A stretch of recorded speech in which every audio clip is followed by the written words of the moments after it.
Welcome back. Another episode of the Cherish Each Moment podcast. Episode 11. Excited for this one. Lots to talk about. Can't wait to get started. We've got a professional athlete as a special guest on this episode. Lots to cover, as I said. Lots to talk about. Let's get started.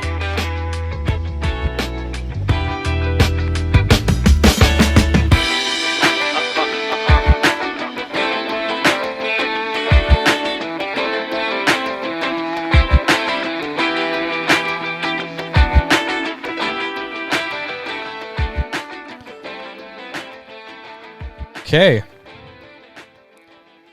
As I said, we've got a lot to talk about. I'm being a good boy and getting the recording on this done early in the week, Monday night, so I can get this out hopefully Wednesday. Got a video coming out tomorrow on Tuesday, reviewing the Ely hose reel. That went well, I think. It came together well. I'm happy with it. And excited for you guys to see it. Excited to get your feedback on it and see what you think. And then Wednesday, we'll get this episode out. So as far as what's going on, first segment on this show, by the way, if you're new, I always talk about what's going on in my yard. What's new, what needs to be updated, and go into a little more detail here than I can in the videos, just because podcast style, just kind of, you can go as long as you want, and I like that. I try to keep my YouTube videos under 10 minutes.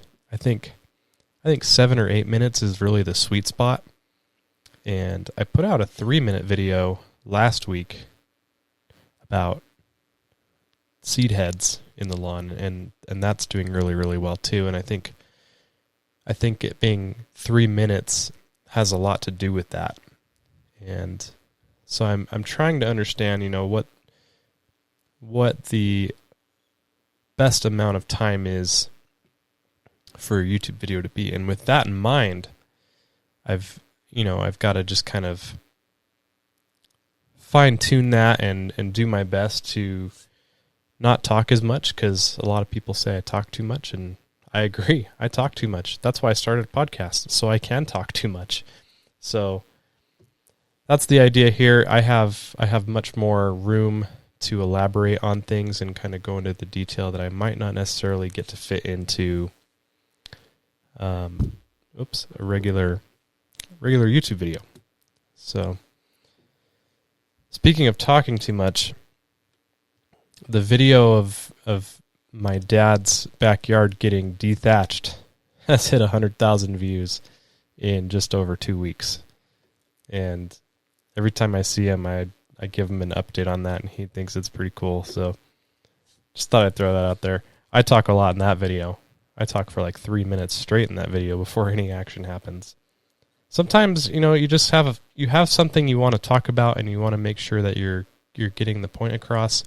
And so I always talk more than what comes out in the edit. So if you can imagine, I cut out a ton of stuff there and got it down to 3 minutes, but I wanted to make sure I covered a certain points that I wanted to hit, why we were doing it and why it was important and why it's helpful. And his backyard is doing really well, by the way. He's happy with it, and that's good. As far as what's going on here, I talked in the last episode about my Greens Master breaking down. That video is coming out soon too. But you hear it here first. That's one of the perks of listening to the podcast. Sometimes you'll get info before it hits the mainstream YouTube. But I got it fixed. I ordered a belt from the service center that serviced my mower, sharpened the reel, the bed knife. Was that a month or two ago? Called them up, told them what I needed, gave them all the information they wanted, and they had some in stock, which was nice. So they were able to stick it in the mail, and I got it a day, like 2 days later, which was nice. The only thing that really bothered me is I wish they would have just shipped it through the postal service, through USPS. They shipped it UPS, and UPS is just expensive, man. It cost them $15 to ship that. It's like a 45-minute drive. And it cost $15 to get it from them to me in 2 days. And if they would have just stuck that in the mail, it would have cost literally $3 to ship that. Like, no big deal. And so I kind of got hosed on shipping there. Speaking of hosed on shipping, if you haven't seen the Ely hose reel review yet, there's a line to remember: hosed on shipping. I think that's the underlying theme of my review. But I'll leave it at that. No spoilers here. So I got the belt put on, and that was actually an easier process than I thought. I think there's like 4 11mm bolts that come off to remove the cover.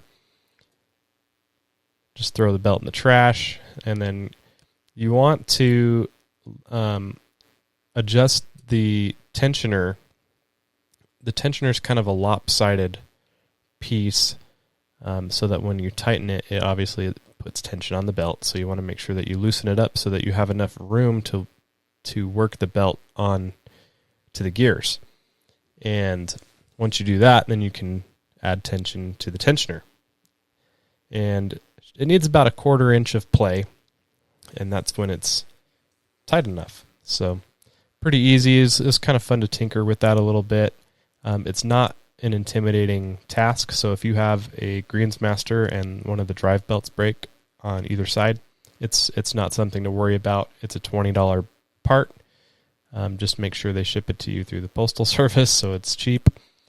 And then, all in all, it took me like maybe 10 minutes to put it on, and that's including filming. So if you're not filming, it'd probably take you like 5 minutes, which is really nice. Then you're back in business. So I did get a chance to mow. I had a little bit of a threat against my mowing. I honestly, I considered not mowing because as I was finishing up replacing the belt, we got a little bit of a summer rain shower that lasted maybe 5 minutes. Pretty heavy rainfall.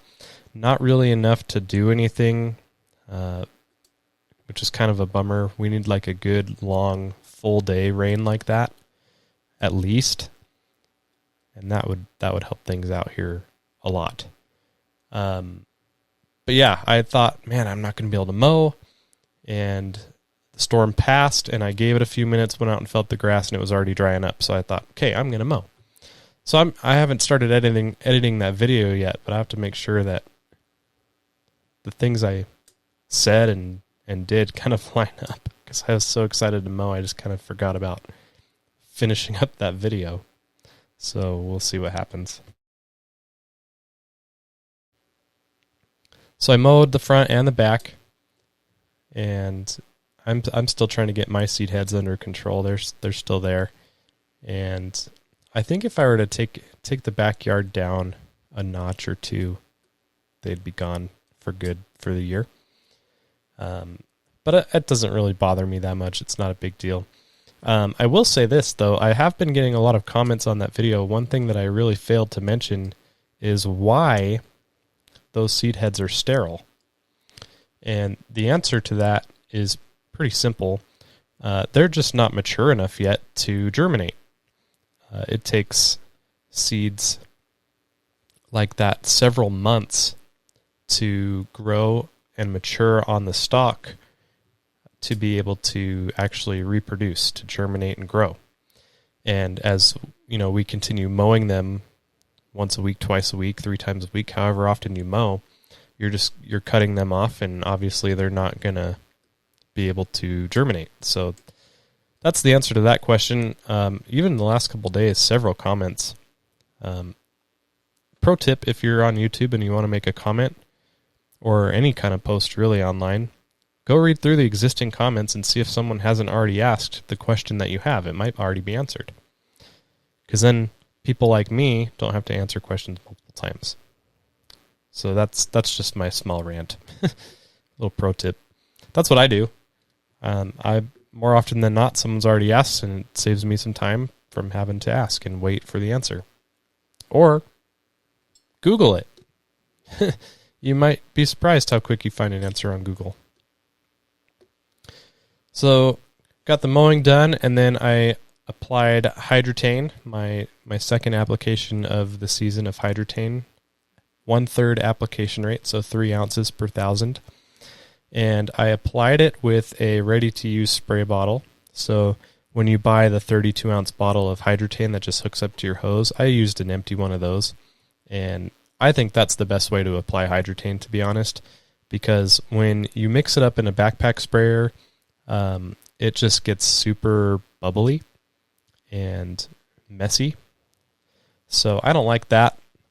Obviously, you can apply more product through a backpack sprayer depending on your application rate and how big your yard is and stuff.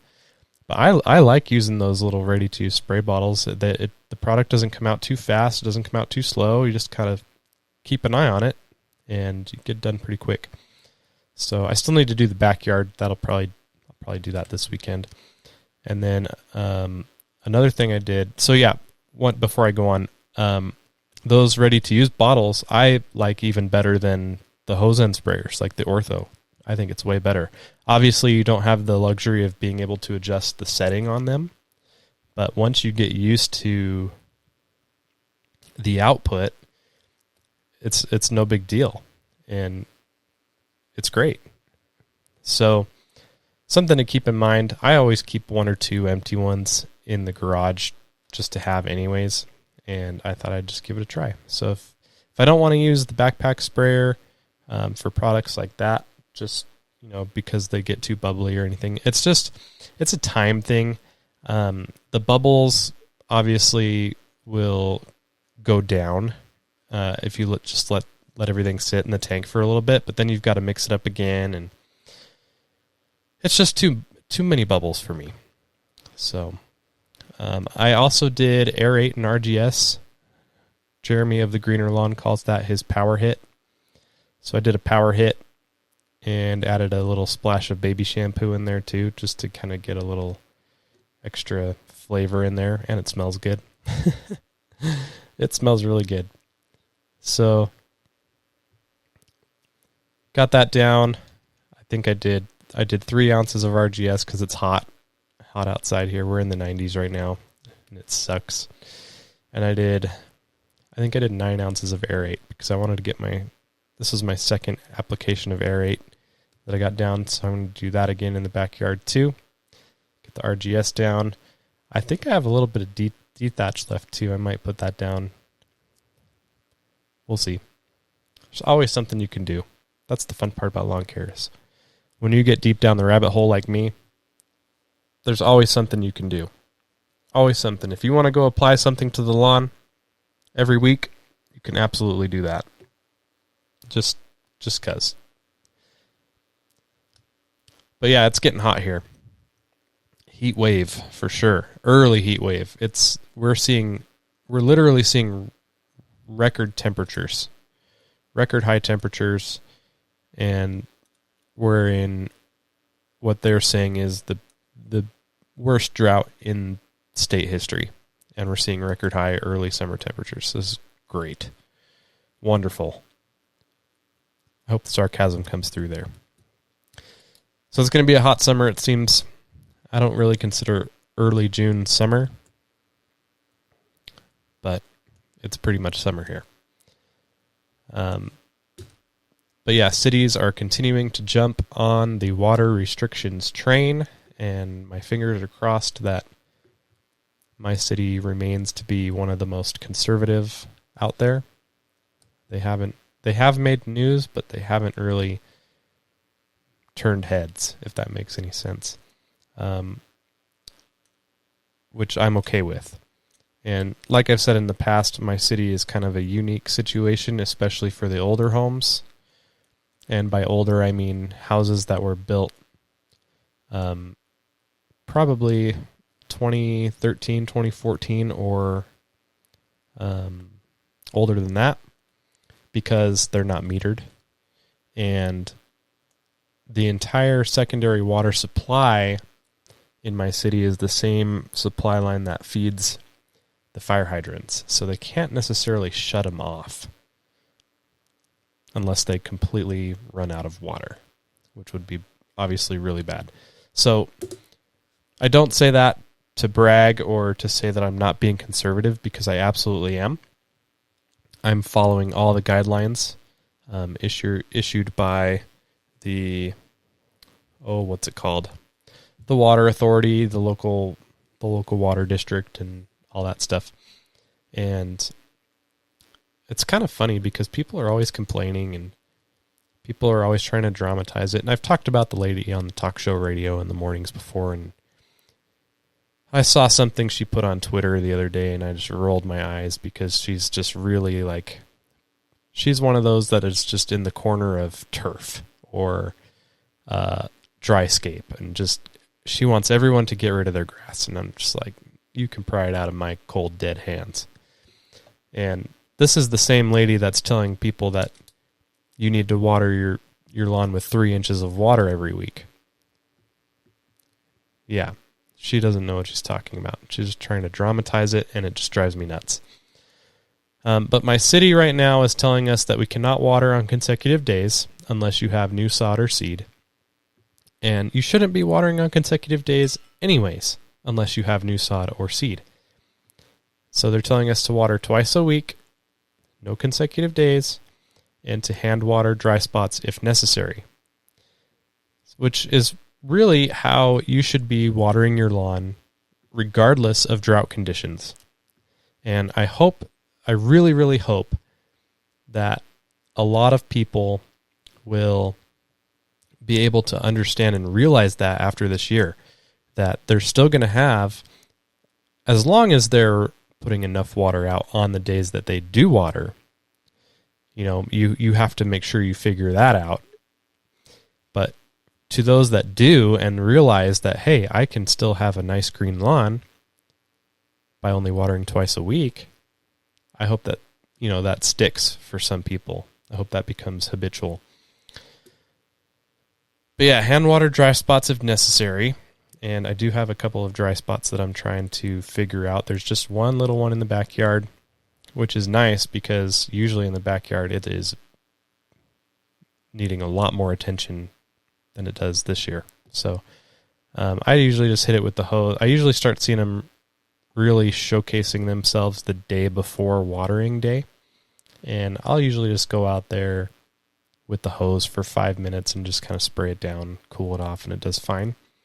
Same thing in the front yard. There's a couple of spots. I really dialed back the front yard last year. I was overwatering the front yard last year, and I learned that. And I really dialed back my front yard watering times last year.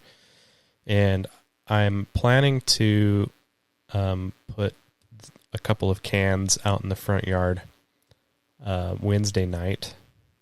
That way on Thursday when I go out after the sprinklers run, I can just double check and make sure. But yeah, so far so good as far as watering restrictions. I'm not really stressing or anything like that. So it's really just normal watering practices for me right now.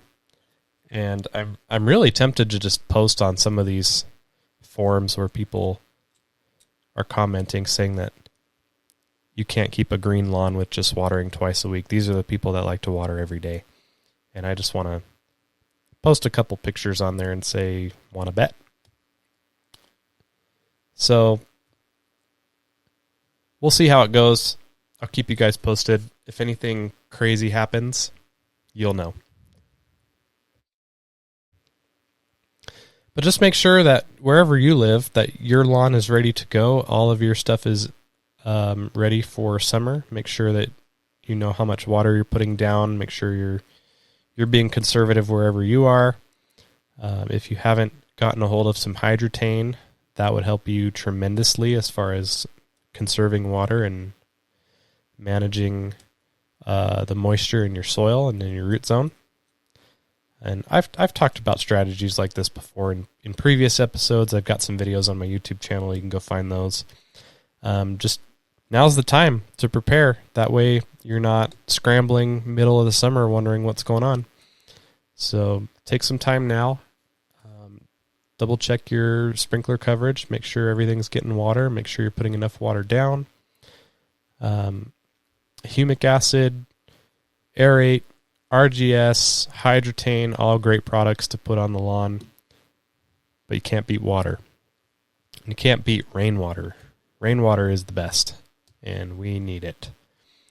So if you have any extra where you live, send it on out this way. We need it. Another thing that happened, I wrapped up my giveaway, which was really, really fun for me. I had a blast on the live stream Friday night, hanging out with people in the chat, and there were a good amount of people there. And we picked some winners live from the YouTube videos and the email list. And then Saturday, I picked the winners off of Instagram. So all the winners have been notified, and those that have contacted me and emailed me or contacted me on Instagram, I've gotten your information and I've passed it on to the companies that have donated, or I've gotten your stuff together and it's being sent out.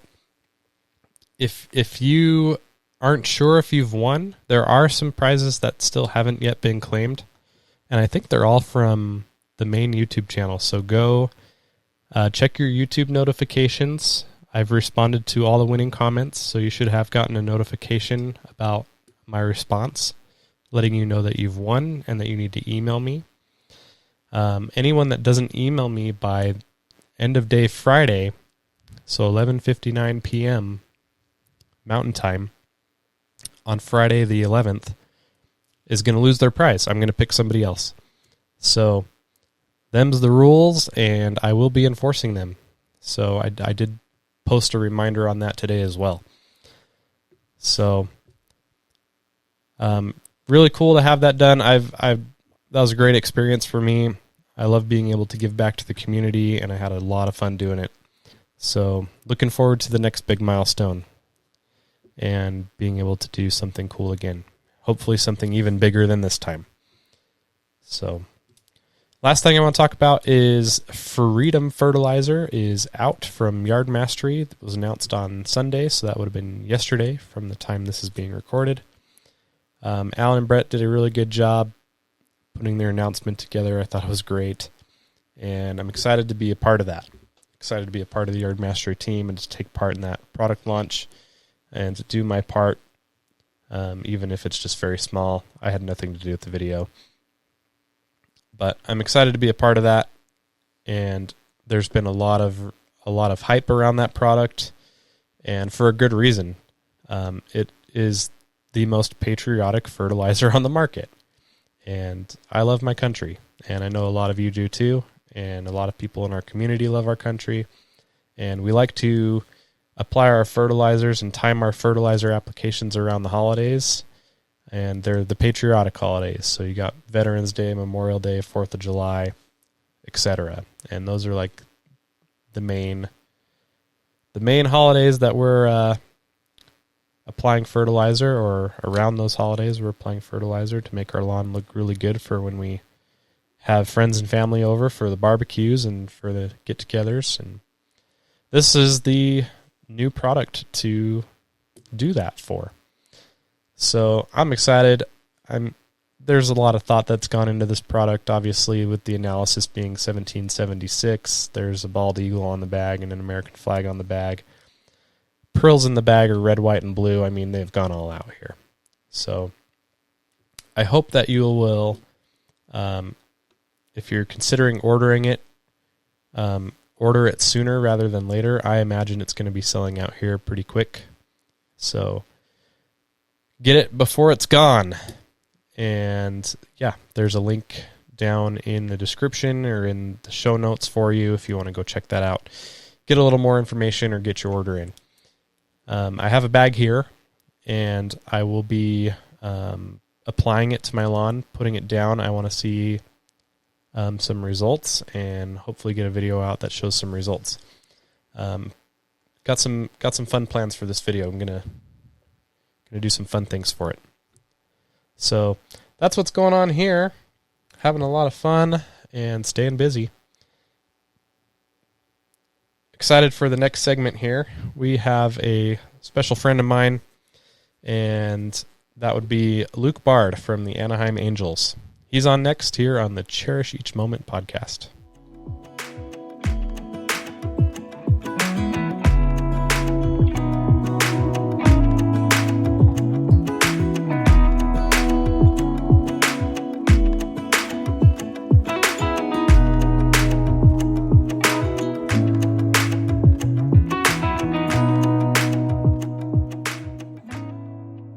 Is the new pitcher for the Angels, the right-hander ready to face Perez, and the first pitch, and that's in there for a called strike. With a spin here with all warm-ups. There's one. And there's a pitch that's chased and missed, and down on strikes goes Perez. That's out number 2.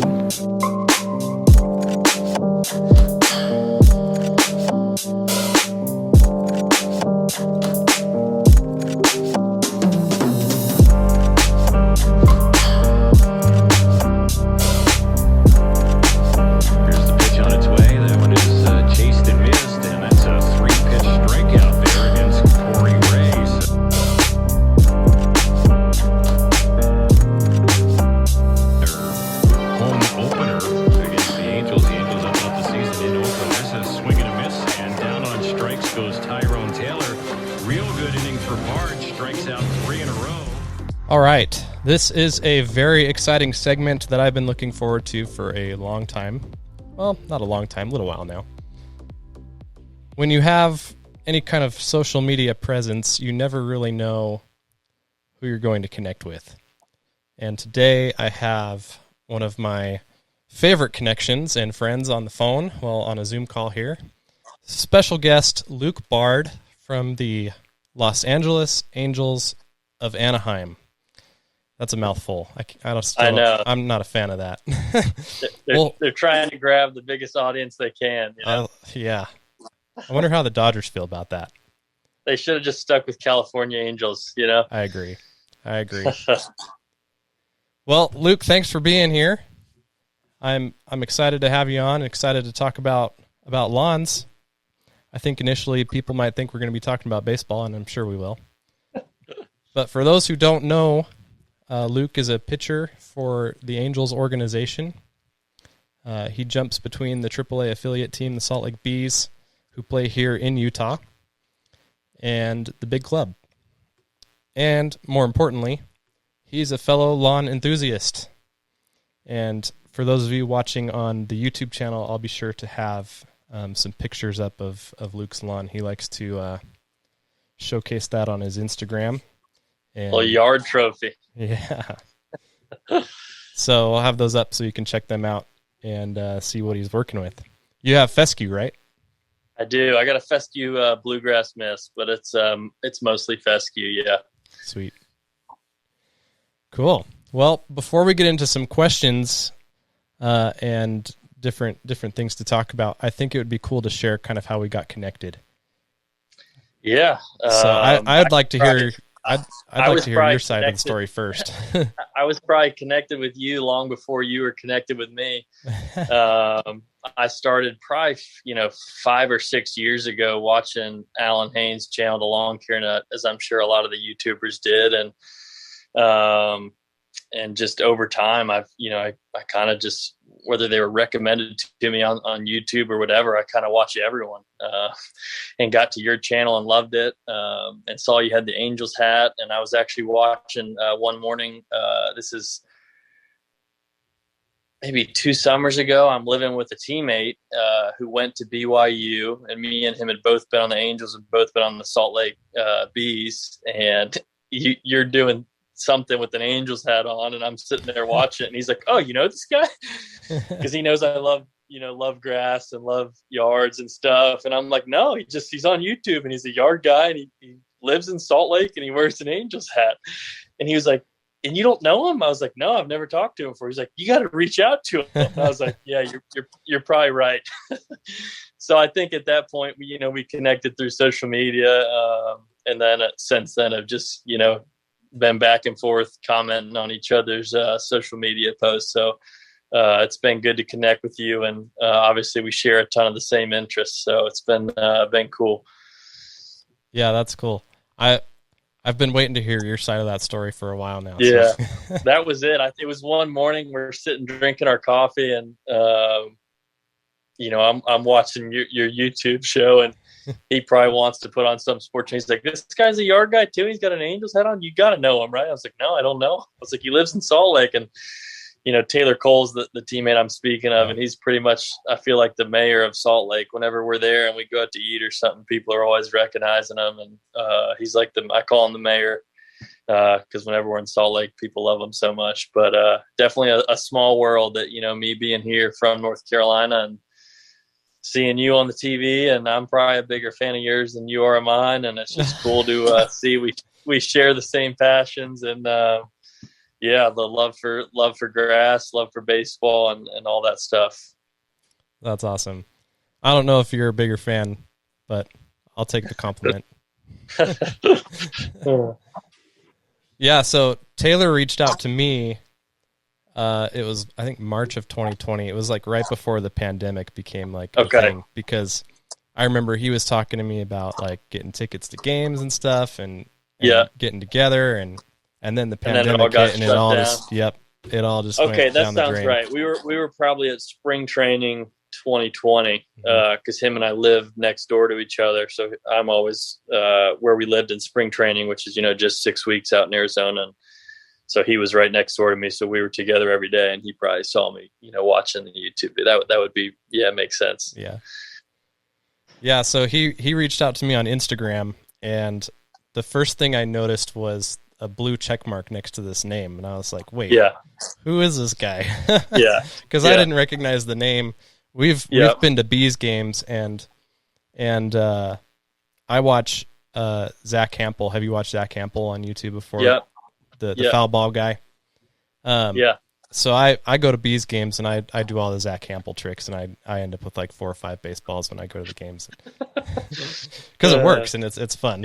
And so I will pull up a roster of the players' names when I'm there, and the games that I've gone to, he probably wasn't pitching, and so it wasn't a familiar name. And I think the only time I ever got a ball from a pitcher was the warm-up ball right before the game. I'd go over by the bullpen and get a toss-up. But yeah, I see this blue check mark next to his name, and I'm just wondering, what the heck is this? And he introduces himself, and tells me who he is, and he tells me about you and how you were watching my videos and saw the Angels hat, and suggested that we connect. And I think not too long after that, you replied to one of my Instagram stories, and we've kind of been staying in touch ever since. So it's he's and I'm not a social media guy. I watch a lot of YouTube. But I'm not huge on, Twitter or Instagram or anything like that. I think he's a little bigger on it. He's like, you gotta connect with this guy. And Taylor's like the nicest guy in the world. He's, he's one of my absolute best friends. I mean, he's the nicest of the nice. And, he just kind of said, he's like, you got to reach out to this guy. What are you doing? And I was like, yeah, you're right. So good. Kudos to him, Yeah, definitely kudos to him. Is he still in Salt Lake? He's from Las Vegas. I think his brother lives in Salt Lake. He's there quite a bit. And like I said, went to BYU. But he's not there now. He had shoulder surgery in July of last year, which is about a year-long recovery. But he's doing great and coming back from that. And I think once he's done, he'll be a free agent and, sign with somebody. Can't say enough good things about Taylor. He's an awesome dude. I give him a hard time grass wise. He lives in Vegas, and I think he's got a rock backyard with maybe some AstroTurf. That sounds about right. I forgot about that because I grew up in Vegas, in the Vegas Valley, and so I think we've talked about that a little bit. He's somewhere just outside of Vegas, and I give him a hard time that he's got a rock desert backyard. They pay you to get rid of your grass down there. Yeah. It's like $3 a square foot right now. They'll pay you to go to Dang. Dryscape. It's kind of sad, but That is sad. when you have no water, you gotta do some drastic things, I guess. Yep. That's why I'm never moving back there. Yeah, I don't know if I could ever do it either. I need some green in my life. Yep. Me too. So, yeah, with how 2020 kind of played out, I wasn't able to get to a ball game, meet you in person yet, or see you pitch, or even see Taylor pitch. But hopefully soon that will happen. Yep. Obviously, he's recovering, and you're recovering as well. You just had some surgery. Yep. But both of you will be back and playing, and I'm sure we'll be able to make that happen. Yeah, for sure. So, yeah, maybe we can even get you out to my place so you can mow the lawn. Oh, I'd love it. I need to try the real mower out. Yeah, dude. I need some free labor. Yeah. I wouldn't even call mowing labor, that's just enjoyment. Exactly. The real mower actually surprised me the other day. It broke down. Oh, did it? Yeah. I just recorded the last episode of the podcast and talked about that and started filming a video on it, but I had just finished mowing, so it was perfect timing for a mower to break. It's right when you're done, not in the middle of the mow or anything. Yeah. And I even double cut too, so I got really lucky. But the drive belt for the left side of the mower, because the drum is has a differential on it, and both sides spin separately. It's not one piece. And so each side of the drum has its own belt to propel it forward, and the left side shattered. It was donezo. So I had to order a new belt the other day, and it should be delivered tonight. So that's not too big of a deal then. Just throw the new belt on. Got lucky. Yeah. I've had worse. Those Greensmasters are tanks, man. They're built to last. Yeah, that's what our guys use on the infield.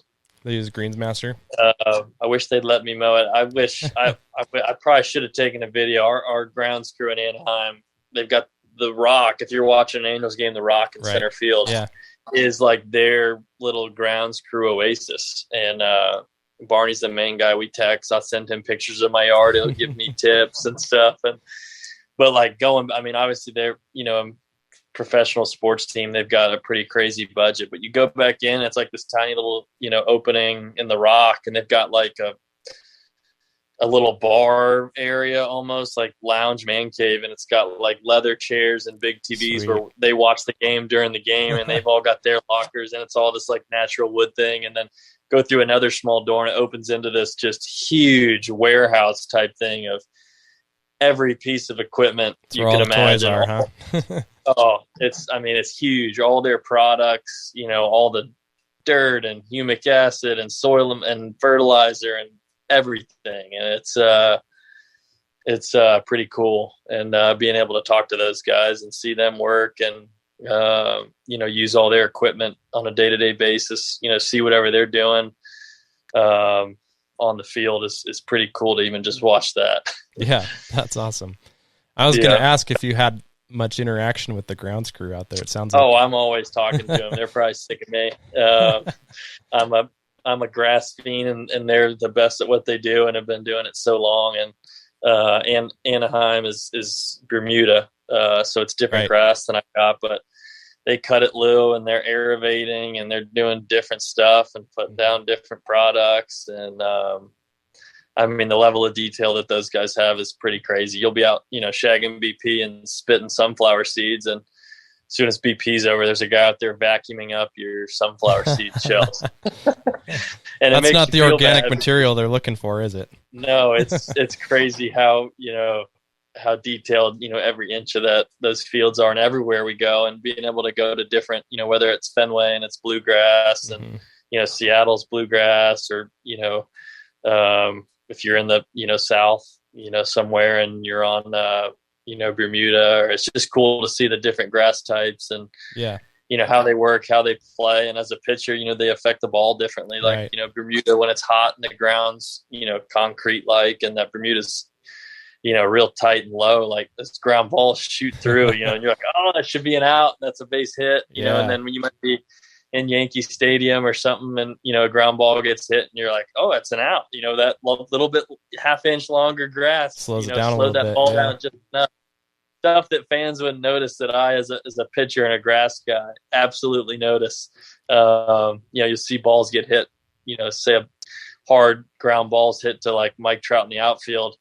Depending how they cut their stripes that day, you can see the ball. If they're cut zigzag, the ball zigzags through the stripes. Like, that's because the grass is folded down a different way. It's just stuff that I pick up on. Yeah, that actually made an appearance on social media a couple months ago.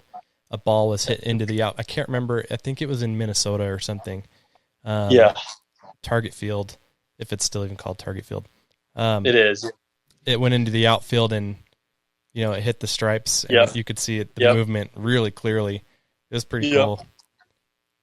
Yeah. So fans are probably like, that ball's doing crazy things with spin, and really it's just the way the grass is cut.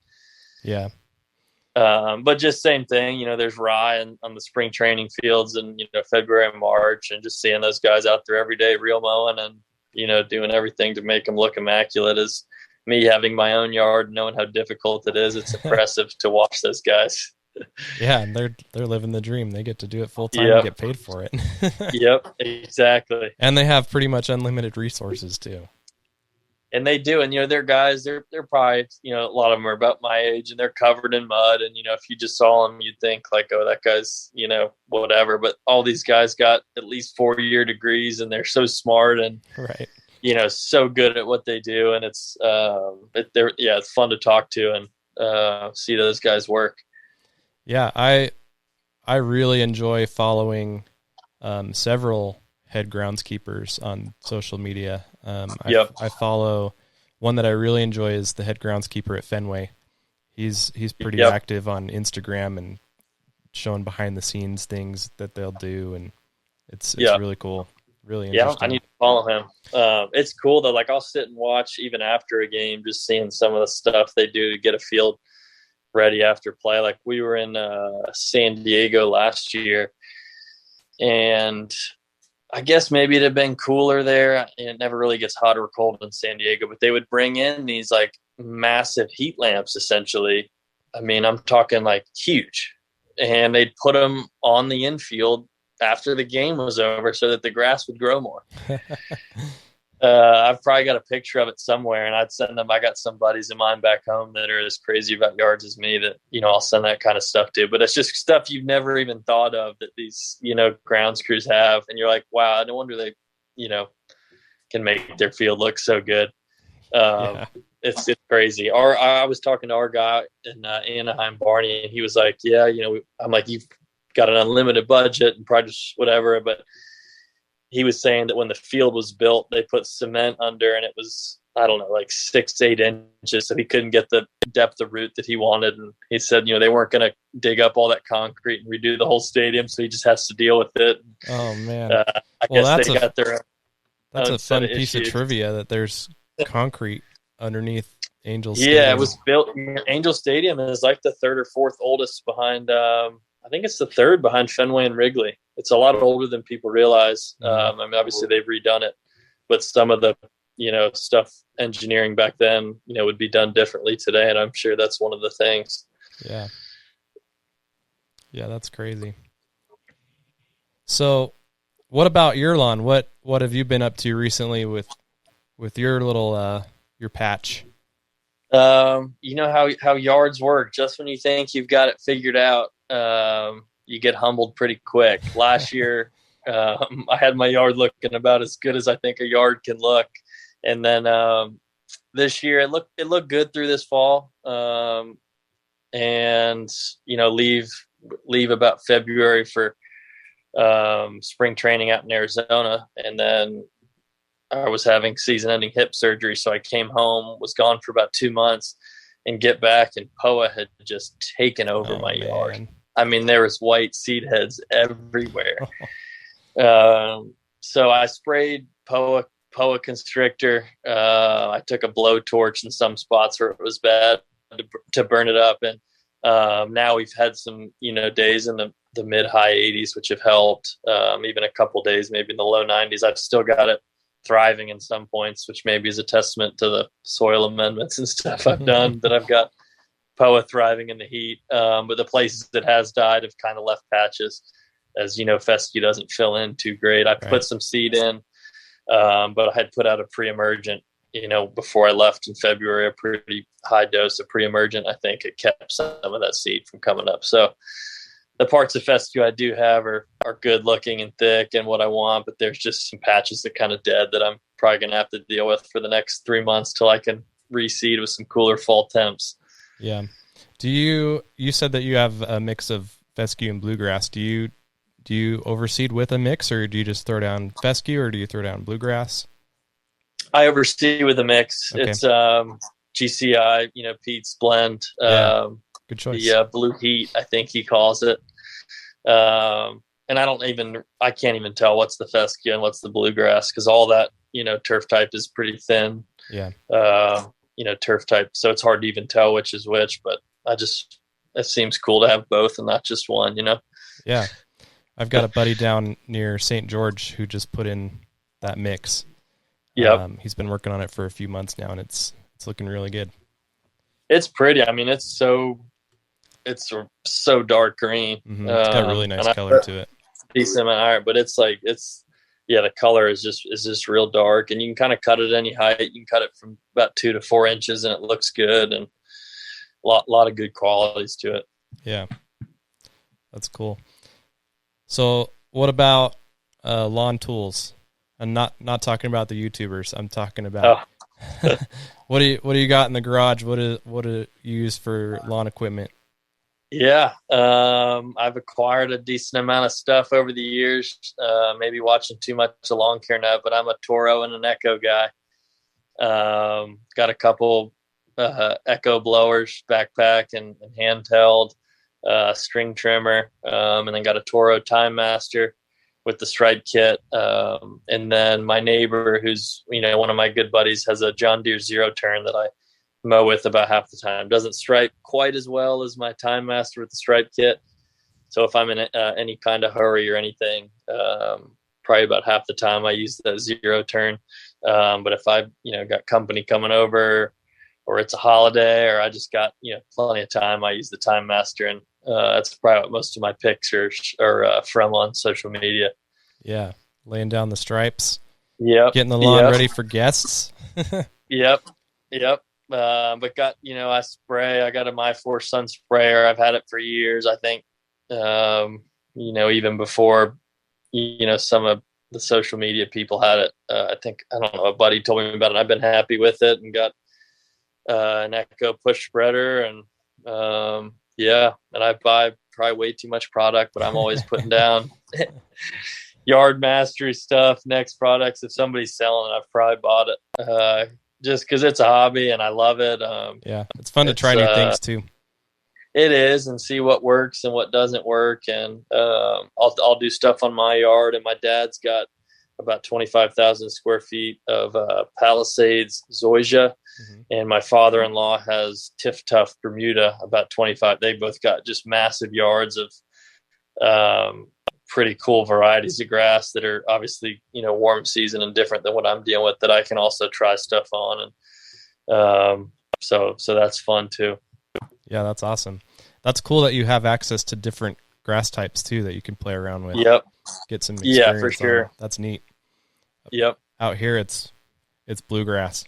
And if people have fescue in their lawn, it's a problem. They probably got the older varieties, the clumping. It's the clumping patches that you see spread throughout the bluegrass. It just looks nasty. Yep. So when did you start getting crazy about your lawn? How did that happen? So I've obviously always played baseball, which is on grass, and my probably other favorite sport is golf, which is heavily in the grass family. Yeah. So I think both those things, and then it probably wasn't until I bought my own house and had my own yard that I needed to take pride in and kind of how do things work? How do you grow grass? Oh, mine looks terrible. Why does my neighbor's look good and mine look terrible? And just kind of learning that process, making mistakes. And I've always loved to be outside, be on grass, play sports, and then to finally do it in your own hands and, see your the reward of your hard work pay off is, and like you said, it's just enjoyable and relaxing and almost meditative to be out there in the yard. And, so I'd say since I bought a house, which I think was in 2015, since then I've just kind of kept getting more and more into it. And I foresee the rest of my life, being heavily involved in whatever I'm doing. That's how it was for me too. I remember the first time I started mowing my parents' lawn. Yep. And I thought that was cool because the neighbor kid across the street was a couple of years older than me, and I looked up to him, and he was always mowing the lawn. I thought that was cool, but I just wasn't big enough to do it yet. Yep. And the first time I was out doing it, he was outside, and he saw me doing it, and he'd be like, "Yeah, nice job, dude." I was like, "Yeah, I'm cool now." But back then, it was a chore because it wasn't my lawn, and I didn't care, I just exactly. I think until it's your own, you don't have that sense of pride that is really what makes you, want to make it look good. And right. That's kind of where it started for me, at least. Yeah. Even when we bought this house, it was new construction, and I had no desire to put the lawn in because I didn't want to do the work.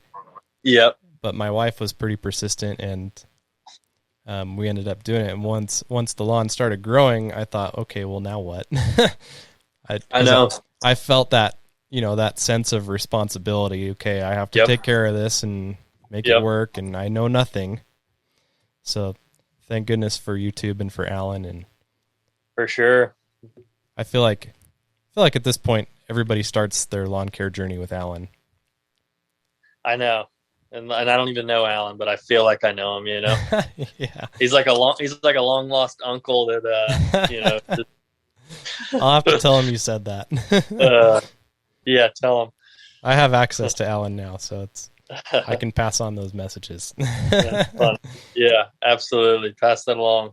I think he'll get a kick out of being the long lost uncle to a lot of people. I mean that as a compliment. Yeah, of course.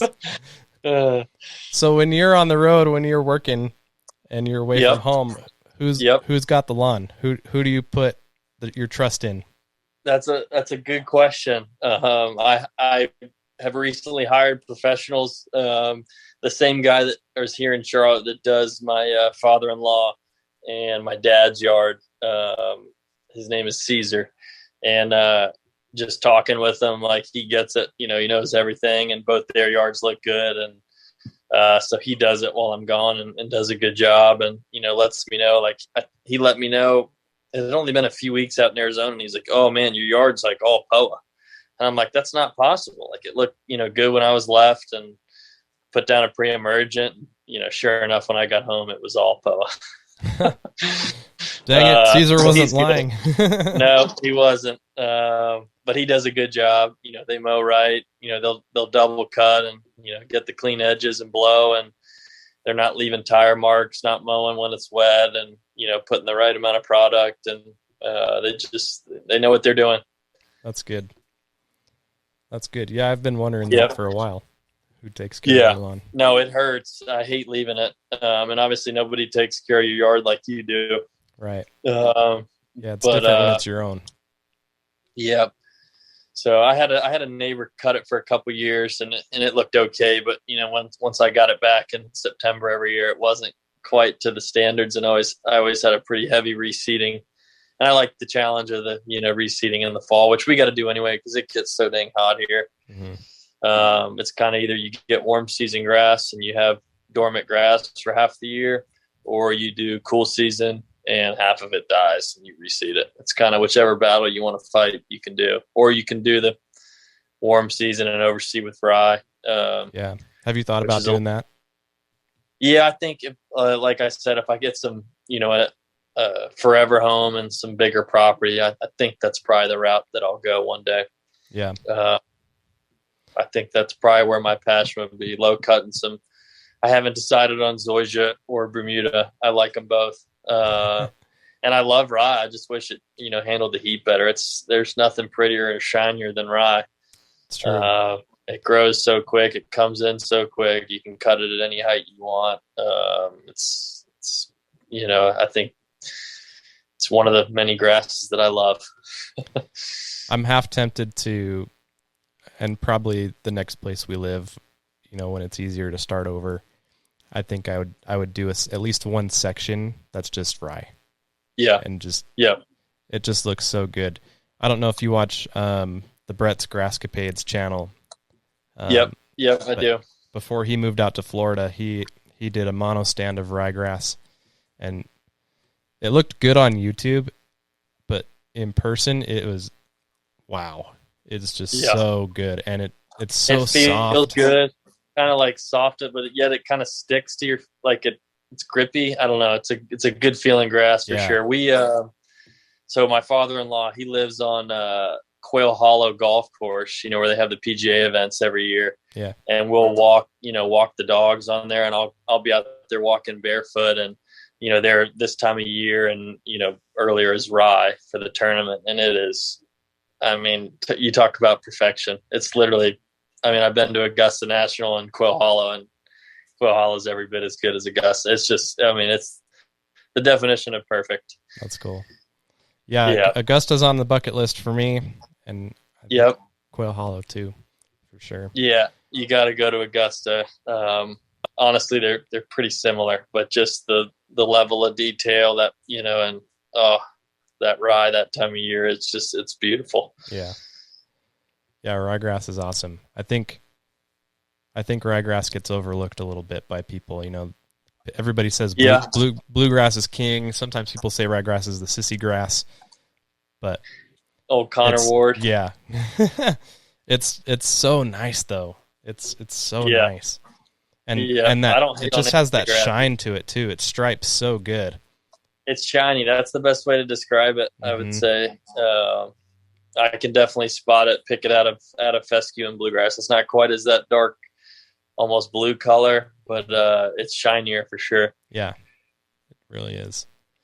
So, do other players on the team, I mean, we've talked about Taylor, but do other players on the team know about your hobby?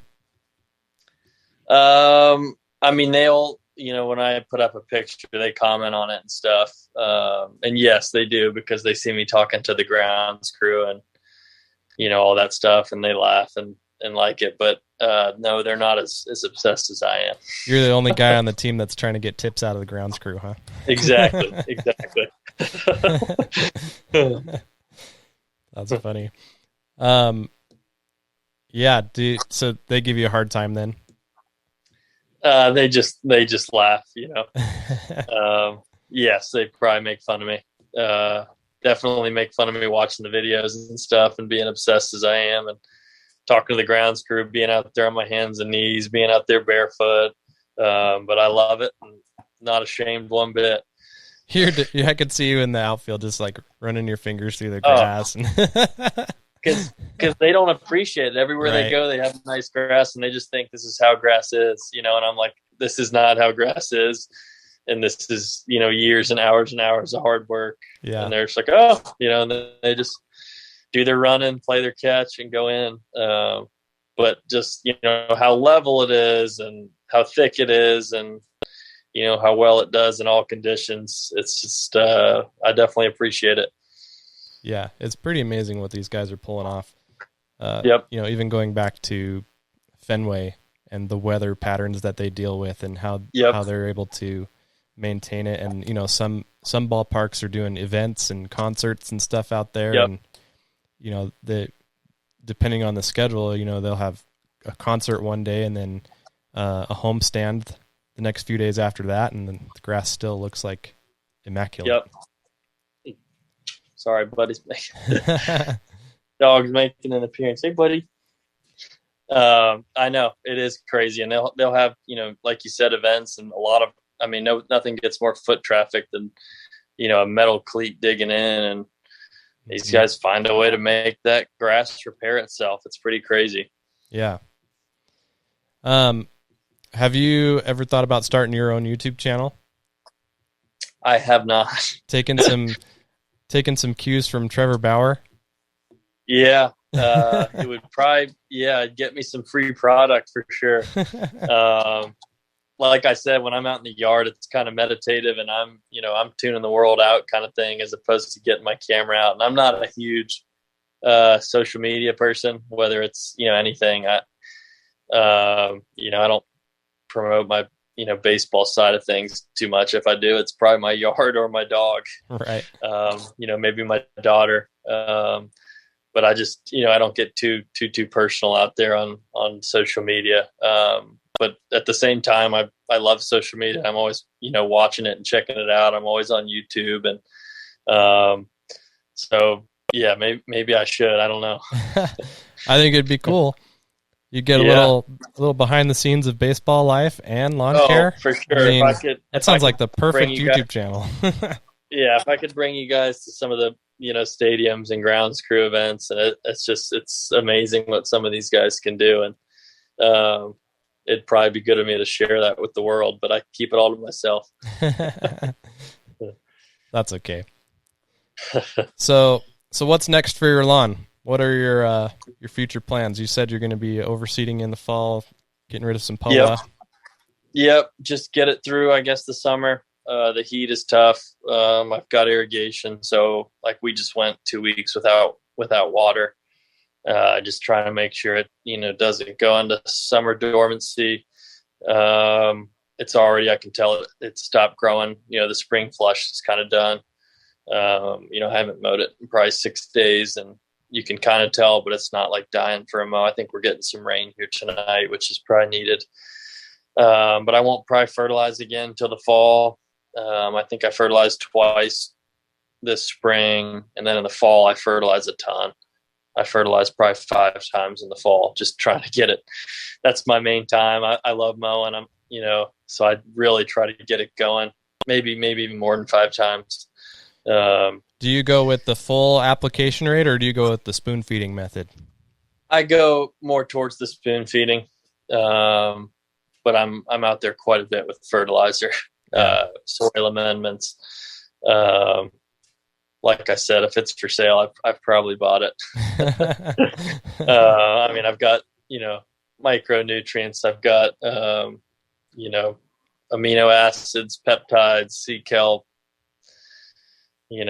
Humic, all the good stuff, granular liquids. Yeah, I put it on there, and I'm probably putting way too much down. I think I sent you my soil report. I did a soil report years ago, and it was just terrible. My pH sucked. I was literally low, and if there was a nutrient, I was low on it. And I never got one since, and I've been doing all this stuff, and yard looks good, and I just, for whatever reason, was curious, wanted to get another one, and I sent it to you, and everything was just shoot up the top. Perfect. pH was right at 7. I don't know if I got lucky or what, but something I've done has worked. Yeah, whatever you're doing is working. Yeah, that's awesome. So that's cool. Well, those are all my questions. So it's been really cool to have you on the show, and I appreciate you taking the time to come on and talk shop with me. And I've learned a lot about behind the scenes of baseball, and I learned that there's concrete under Angel Stadium, which is just insane to me. But yeah, thanks for coming on the show, and I hope to have you on again soon, and maybe catch you at a game. Absolutely. Yeah, hopefully get this hip fixed, get back to normal, and I'll obviously be in the yard here soon. I'm not going to let this stop me, but as far as getting back to Major League Baseball, I'll hopefully be back for the 2022 season. So sweet. Well, I'll look forward to that. Awesome. Yeah. That is Luke Bard. We'll call it the Anaheim Angels or the California Angels. Thanks again, man. Appreciate it. Thanks, Jimmy. I'm a huge fan, and I really appreciate it, man. Thank you.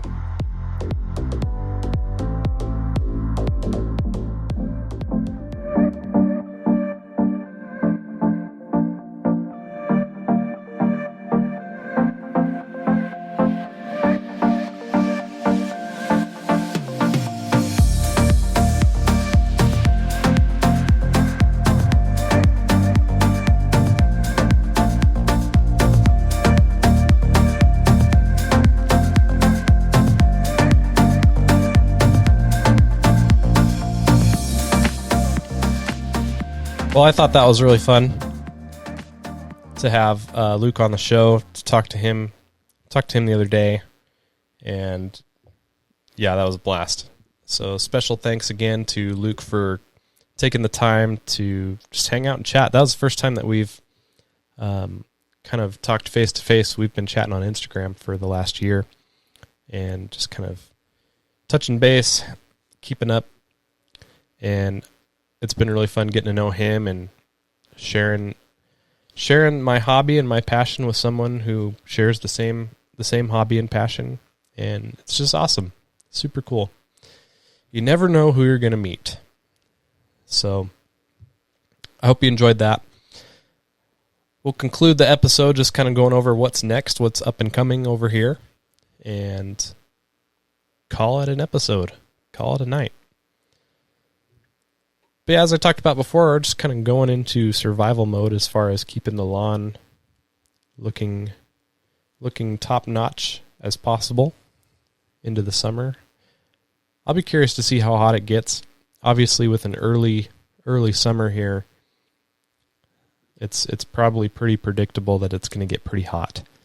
So we'll see how it goes. We'll see how the grass holds up. We'll see what the water situation does. And yeah, I plan to follow all the recommendations. If they say that we need to go down to once a week, I'm going to go down to once a week and see how I can do. And I'm going to make videos on that. You can bet. Because that will be a pretty interesting situation to document, I think. Hopefully we don't get there. I hope and pray that we don't get there. But if we do, I will be documenting it. So we'll keep monitoring the situation and stay up to date on the restrictions as they continue to evolve. Some cities are starting to implement fines, and it's more up north. In fact, Ryan Quick from the Highlander Lawn, I think it was his city that I read about today, that is going to be implementing, I think, the first offense if you are caught watering on a day that you're not supposed to be watering, because I think they're limiting it to certain days depending on where you live, which sounds a lot like Las Vegas when I lived there, and I've talked about that before. But your first offense, I think, was $250 fine. Your second offense was a $400 fine, and then if you got caught a third time, they shut you off. They cut off your water supply just for your secondary water. You still have water at your house, but they'll cut off your sprinkler water, which I thought was pretty interesting. So yeah, hopefully we don't have anything like that here. But like I said, my city's been pretty conservative, and the way they have it set up now is how you should be watering your lawn anyways. And by the way, I'm going to end this episode on a little rant, just for the heck of it, because I've been wanting to talk about this for a while, and I always forget to include it in my videos when I talk about water. But one thing that I see all the time, just driving around out of my neighborhood, out into town, wherever, I see someone's got a hose end sprinkler. You know, you just set it and forget it in your yard. They've got a hose end sprinkler set up over a dry spot, and they're trying to fix their dry spot by just leaving a hose end sprinkler on there for a while. And I've recommended that before on my videos, and I wish I didn't, because it's really not the best solution. In fact, the best solution is making sure that your sprinklers are tuned up correctly and that you're watering long enough to get enough water in your lawn, half an inch each time you water, twice a week, so 1 inch per week. Make sure you're set up there for that. Otherwise, you're just wasting water, because that's not going to fix the dry spot. As soon as you take away that water supply for that dry spot, no matter how much sprinkler water you're using, if you keep it the same as you did before, it's not going to fix anything. It's going to be a dry spot again, and you're going to take the hose out, you're going to set up the sprinkler again, and you're going to continue wasting water. And no matter where you live, that's just dumb. Don't do that. If you know that you're just going to leave it on for like 5 minutes, then fine. There's no difference between leaving it out there for 5 minutes than what I do by watering it manually by hand for 5 minutes. And just do that until you can take some time to go out there, turn your sprinklers on, and literally watch them and see, or put some empty cans out in the yard and run a complete watering cycle and see how much water you're getting. So that's my rant. You know what they say, the definition of insanity is doing the same thing over and over again, expecting a different result. And I think if someone is leaving a hose end sprinkler out in their yard every day, there's a house I drive by every day. They've got their hose sprinkler out on the same spot.